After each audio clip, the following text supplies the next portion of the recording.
اہلیان کشمیر، آپ کی محبتوں کو سلام۔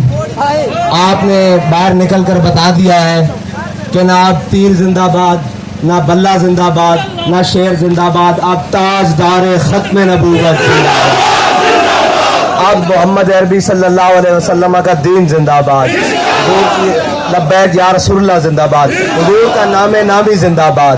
ساری زندگی سب کے نعرے لگائے، اب میرے آقا و مولا صلی اللہ علیہ وسلم کا نعرہ لگے گا اس کشمیر میں۔ اور یہ کشمیر شہیدوں اور غازیوں کی بستیاں ہیں، یہ کشمیر شہیدوں اور غازیوں کی وادیاں ہیں۔ یہاں بات بھی حضور کے دین کی بات ہوگی، یہاں پہ بات بھی حضور کے ناموس کی بات ہوگی، یہاں بات بھی لبیک یا رسول اللہ کی بات ہوگی، یہاں پہ بات جہاد کی بات ہوگی، یہاں پہ کشمیر کو بزور شمشیر لینے کی بات ہوگی۔ یہاں کوئی زندہ باد نہیں، صرف تاجدار ختم نبوت زندہ باد۔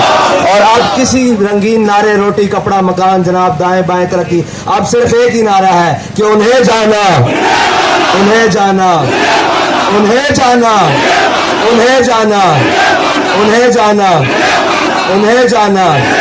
اور اکبر الہ آبادی نے کہا تھا دیکھی جو ہسٹری میں نے تو پھر کامل یقین آیا، جسے مرنا نہیں آیا اسے جینا نہیں آیا۔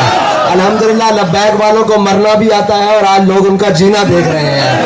اللہ تعالیٰ آپ کو اور مجھے حضور کی محبت نصیب فرمائے اور حضور کے دین کے ساتھ کھڑے ہونے کی توفیق عطا فرمائے۔ کشمیر بنے گا، کشمیر بنے گا، کشمیر بنے گا، کشمیر بنے گا۔